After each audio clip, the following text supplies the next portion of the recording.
সকাল সকাল তুই হরিণকে নিয়ে কোথায় গিয়েছিলি? তুই জানিস না সকালে ঘুম থেকে উঠে আমার শিকার মুখের সামনে না থাকলে আমার মাথা গরম হয়ে যায়। আর তুই শিকার না রেখে আড্ডা মারতে চলে গিয়েছিস। শুনুন সিংহ রাজা, আপনি কি আমায় আপনার চাকর মনে করেন নাকি?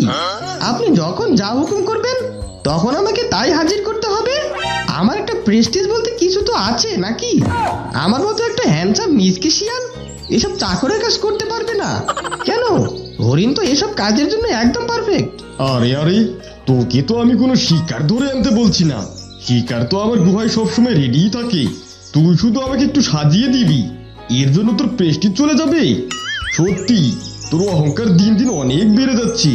তাছাড়া হরিণ তো অনেক ছোট, তার তো এখন হেসে খেলা আর ঘুরে বেড়ানোর বয়স। ঠিক আছে, তোকে আর আমার কাজ করতে হবে না। তুই তো হ্যান্ডসাম শিয়াল। হরিণ, তোর জন্য আমি গুহার ভিতরে ঘাস রেখেছি, তুই খেয়ে নে। এসব কথা বলে সিংহ রাজা সেখান থেকে চলে যায়।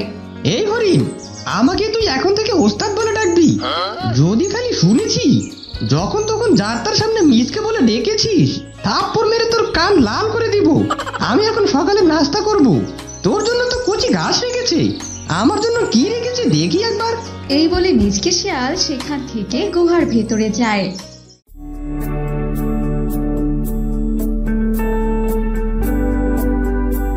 এ কি, সামান্য একটা মুরগি রেখেছে আমার জন্য? আমাকে ওই সিংহ কি ভাবে?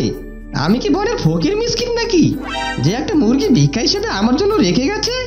আমি হলাম হ্যান্ডসাম মিসকে, আমার চাই শাহী খাবার। ধুর, এই বাসি বাসা মুরগি আমি কিছুতেই খাবো না। এসব কথা বলে মিচকে শিয়াল মুরগিটা সেখানে রেখে চলে যায়।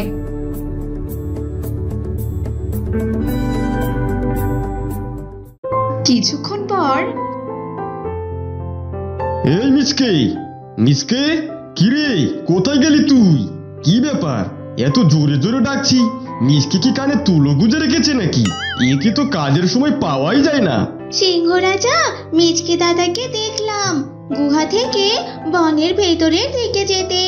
সিংহ রাজা, আপনি এ বনের রাজা হয়ে ওই মিচকে দাদাকে এত ভয় কেন পান? মিচকে দাদার এমন চ্যাটাং চ্যাটাং কথা আপনি কেনই বা সহ্য করেন? আমি বাপু এসবের কিছুই বুঝি না।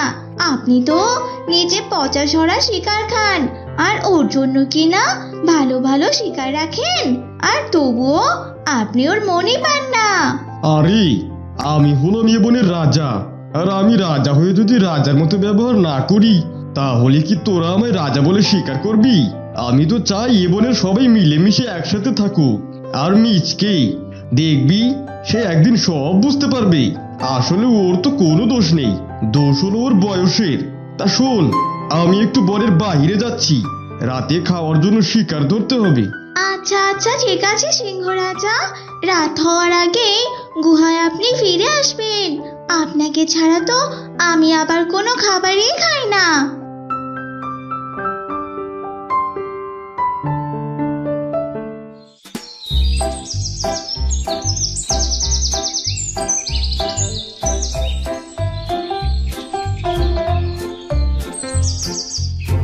ধুর, শিকার খুঁজতে খুঁজতে তো আমার পা দুটো ব্যথাই হয়ে গেল। একটা দামি শিকার কোথাও পাচ্ছি না। না, এই গাছের নিচে একটু বসে জিরিয়ে নেই। এ কি, চারপাশে কি নোংরা রে বাবা! না না, আমার মতো মিসকে এমন নোংরা জায়গায় বিশ্রাম নিতে পারে না। ওই তো ওখানে খুব সুন্দর গাছ দেখা যাচ্ছে, ওখানে বসে একটু বিশ্রাম নেই।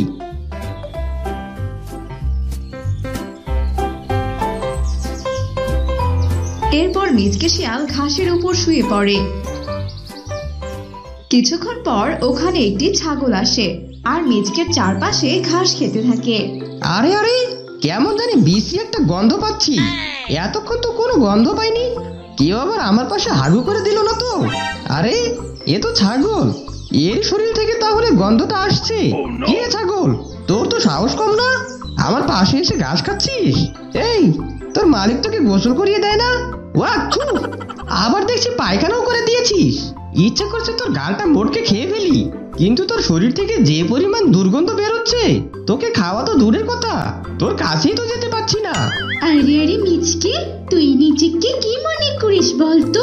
তোর ভাবসাব দেখে মনে হয় সিংহ এ বনের রাজা নয়, তুই নিজেই বনের রাজা, তুই আমাকে খাওয়ার কথা বলার সাহস পাস কি করে?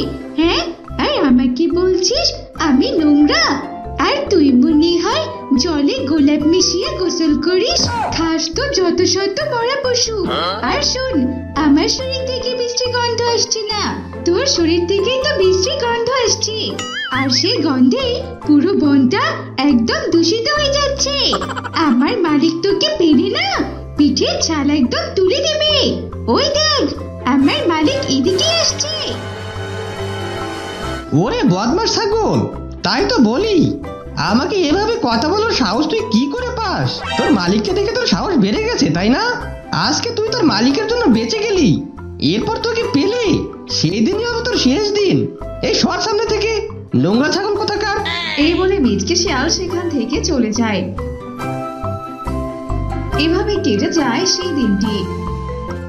সিংহ রাজা, রাত তো হয়ে গেল, ওই মিচকে তো এখনো এলো না। ও কি আজ খাবার খাবে না? আমার যে খুব ঘুম পাচ্ছে, আমি ঘাস খেয়ে ঘুমাতে চললাম। আর একটু অপেক্ষা কর না, মিচকে এলে একসাথে খেয়ে ঘুমাবো। আর তখনই সেখানে মিচকে শিয়াল চলে আসে। কিরে মিচকে, সারাদিন কোথায় ছিলি? তোর জন্য না খেয়ে সে কখন থেকে অপেক্ষা করছি। ওই দেখ, তোর জন্য দুটো রাজহাঁস নিয়ে এসেছি, এবার নে তো, তাড়াতাড়ি খেয়ে দে দেখি। আরে আমি তো তাজা একটি ছাগল শিকার করে এলাম, এসব হাঁস টাস আমি খাই না। আর এসব খাবার খায় ছোট লোকেরা, আমার মতো মিচকে এসব খাবার খায় না। আমার এখন ঘুম পাচ্ছে, আমি ঘুমাতে চললাম। এসব কথা বলে মিচকে ঘুমাতে চলে যায়। আর মাঝরাত হলে মিচকে বলতে থাকে, বড় অহংকার করে তো বলে এলাম আমি ছাগল শিকার করে খেয়েছি, কিন্তু সারাদিন তো শিকারের ছিটে ফোটাও পাইনি। এখন তো খিদে জ্বালায় ঘুমাতেও পারছি না। না, চুপি চুপি উঠে রাজহাঁস দুটো খেয়ে টুপ করে ঘুমিয়ে পড়ি। এই বলে মিচকে শিয়াল চুপি চুপি ঘুম থেকে উঠে রাজহাঁস দুটোকে খেতে থাকে। আর এসব লুকিয়ে লুকিয়ে হরিণ দেখছিল। তখন হরিণ বলে, আরে আরে মিচকে ভাই যে, তুমি না বললে এসব শিকার নাকি ছোট লোকেরা খায়? তাহলে তুমিও কি ছোট লোকদের মধ্যে একজন নাকি? এই, তোকে না কতবার বলেছি আমাকে ওস্তাদ বলে ডাকতে, তুই আবার আমাকে মিচকে বলে ডাকছিস? ইচ্ছে করছে এক লাথি দিয়ে তোকে এই গুহা থেকে বের করে দেই। বড্ড খিদে পেয়েছে, এখন আমাকে খেতে দে তো, খেয়ে তোর বিচার করব। বদমাশ হরিণ। সত্যি মিচকে, তোর পেটে কোনো খাবার নেই, তবুও তোর অহংকার একদমই কমছে না। শোন, এত অহংকার থাকা একদমই ভালো না, এই অহংকারই তোকে একদিন শেষ করে দিবে। তাই বলছি, সময় থাকতে ভালো হয়ে যা। সিংহ রাজা, আপনি আমাকে ক্ষমা করে দিন, সত্যি আমার এমন করাটা একদমই ঠিক হয়নি। আমি আজকের পর থেকে আর কারোর সাথে অহংকার করে কথা বলবো না। তারপর থেকে মিচকে একেবারে ভালো হয়ে যায় আর সবার সাথে মিলেমিশেই থাকতে লাগে। মধুমতি নামে এক বন ছিল। সেই বনে অনেক পশু পাখির বসবাস ছিল।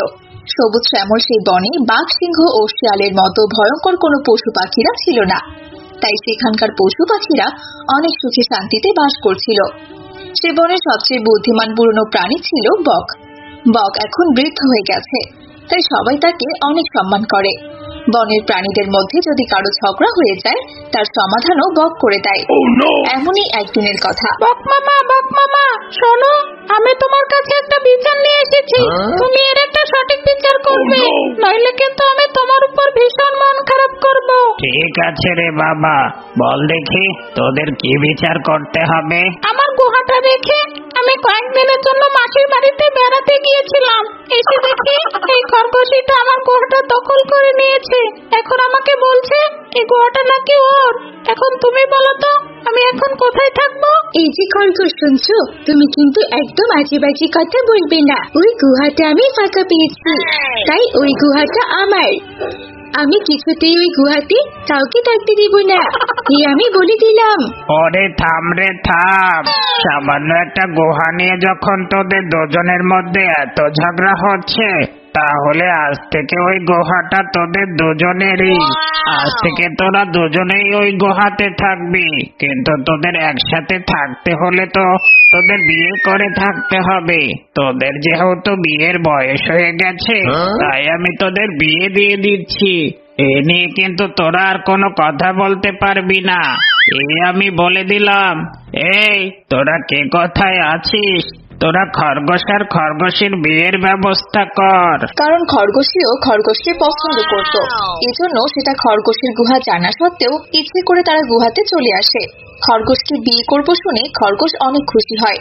এরপর খরগোশ আর খরগোশের বিয়ে হয়ে যায়, আর তারা সেই গুহাতে বেশ আনন্দ করে থাকতে লাগে। এভাবে হাসি আনন্দে ওই বনের সকলের দিন বেশ সুখেই কাটছিল। একদিন একটা বজ্জাত বিড়াল সে জঙ্গলে চলে আসলো, আর গাছের আড়াল থেকে সে দেখলো বেশ কিছু হরিণ, ছাগল আর বন্য পশু পাখিরা নদীতে পানি খাচ্ছে। ওরে বাবা, এ আবার আমি কি দেখছি? এই বনে এত মোটা তাজা শিকারের খোঁজ পেয়েছি জানলে তো সিংহভাগ্নে অনেক খুশি হয়ে যাবে। এই জঙ্গলে তো শিকারের কোনো অভাব নেই দেখছি। সিংহভাগ্নেকে যদি একবারে জঙ্গলে নিয়ে আসতে পারি, তাহলে আমাদের কয়েক মাস আর শিকারের অন্য কোনো চিন্তা করতে হবে না। না, আর দেরি করা যাবে না, এক্ষুনি গিয়ে সিংহভাগ্নেকে খবর দিতে হবে। এরপর সে বিড়ালটি পাশের জঙ্গলে যায় আর তার ভাগ্নে সিংহকে সবটা খুলে বলে। কি বলছো কি মাসি? তুমি নিজের চোখে দেখেছো পাশের বনে এত শিকার আছে? তাহলে তো আজই ওই বনে যেতে হয়। এই বনে তো আর থেকে লাভ নেই, বনটা তো একেবারে পুরো ফাঁকা করে ফেলেছি। বনের সবাইকে খেয়ে যে আমি সাবার করে দিয়েছি, তুমি আর আমি ছাড়া তো এখানে কেউ নেই। চলো মাসি, আমরা আজই ওই বনে চলে যাই। হ্যাঁ ভাগ্নে, তাই চলো। দেখেছিস তো তোর মাসির চোখ কত তীক্ষ্ণ? তোর মাসি কোথাও শিকারের খোঁজ করতে বেরিয়েছে আর কোনো শিকারের সন্ধান নিয়ে আসেনি, তা কি কখনো হয়েছে নাকি বলতো? হ্যাঁ মাসি, তা অবশ্য তুমি ঠিক কথাই বলেছো, এই জন্যই তো আমি তোমাকে এত বিশ্বাস করি। এরপর তারা দুজন হাঁটতে হাঁটতে পাশের জঙ্গলে চলে যায়, আর আড়াল থেকে দেখতে পাই কিছু হরিণ, ছাগল আর অন্যান্য পশু পাখিরা মনের সুখে নদীতে পানি খাচ্ছে। সিংহ আর এক মুহূর্ত দেরি না করে তাদের উপর আক্রমণ করে বসে। এতে করে বেশ কিছু ছাগল এবং হরিণ নিহত হয়ে মাটিতে পড়ে যায়, আর বাকিরা সেখান থেকে ভয়ে পালিয়ে যায়। এসো মাসি এসো, একসাথে ভুরি ভোজ করি। এরপর সিংহ আর বিড়াল মিলে একটা হরিণকে শিকার করে খেতে থাকে। ওই একটা হরিণ খেয়ে তাদের পেট ভরে যায়, আর বাকি মরা পশুগুলোকে তারা সেখানে ফেলে রেখে চলে যায়।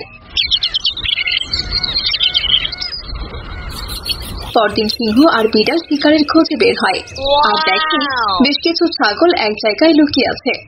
সিংহ আর এক মুহূর্ত দেরি না করে সে ছাগলগুলোর উপর আক্রমণ করে।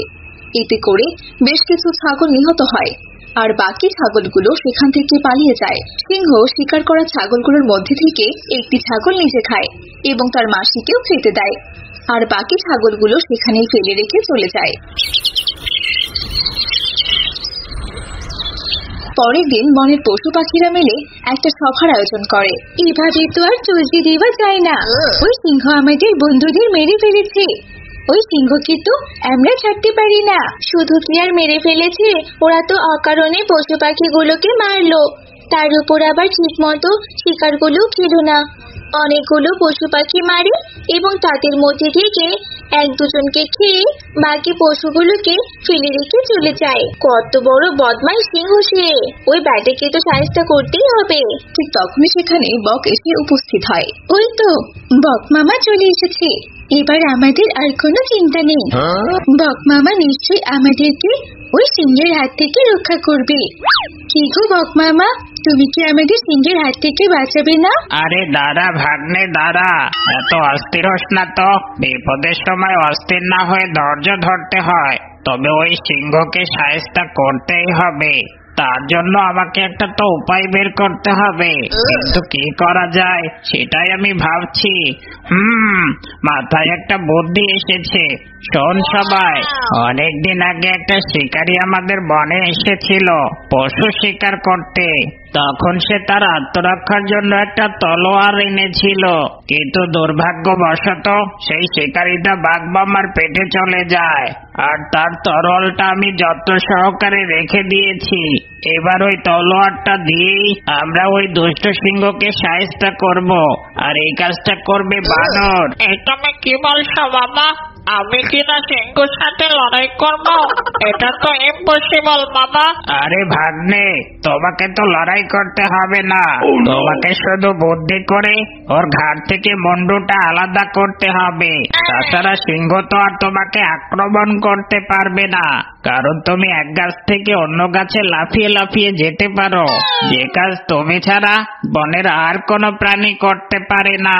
এভাবেই বকটি বনের পশু পাখিদের সাথে আলোচনায় ব্যস্ত ছিল, আর এদিকে সিংহ আর বিড়াল পুরো বনে ঘুরে ঘুরে শিকার করছিল। কি ব্যাপার কি বলো তো মাসি? আজকে তো পুরো বনটা একেবারে ফাঁকা ফাঁকা লাগছে, কোথাও তো কাউকে দেখতে পাচ্ছি না। বনের সবাই বোধহয় আমার ভয়ে পালিয়ে আছে নাকি? পালিয়ে আর কদিনেই বা থাকবে? একদিন না একদিন তো ওদের খাবারের খোঁজে বের হতেই হবে, তখনই সবাই আমার পেটে যাবে। আজ শরীরটা খুব ক্লান্ত লাগছে মাসি, চলো মাসি আমরা ওই গাছতলাতে গিয়ে একটু বিশ্রাম নেই। এরপর সিংহ আর বিড়াল গাছতলায় যায়। তারা দুজনে শুয়ে ঘুমিয়ে পড়ে, আর কিছুক্ষণ পর বানর সেখানে চলে আসে। ঘুমন্ত সিংহ আর বিড়ালকে দেখে বানর বলে, হারাম দাদারা, তোরা বনের সকলের ঘুম নষ্ট করে এখানে আরাম করে ঘুমাচ্ছিস। তারা বেটা, তোদের ঘুম আমি বের করছি। এই বলে বানর তলোয়ার দিয়ে তার মাথাটাও কেটে ফেলে। তখনই সেখানে বনের অন্য সব পশু পাখিরা চলে আসে। যাক বাবা, অবশেষে আমরা তাহলে আমাদের শত্রুকে পরাজিত করতে পেরেছি। বজ্জাত সিংহ আর বিড়াল মারা যাওয়াতে বনের সব পশু পাখিরা খুশিতে লাফালাফি করতে থাকে। এরপর থেকে সবাই সে বনে আবারও হাসি খুশিতে জীবনযাপন করতে থাকে। For more updates, subscribe to our channel, click the show links and enjoy watching the videos.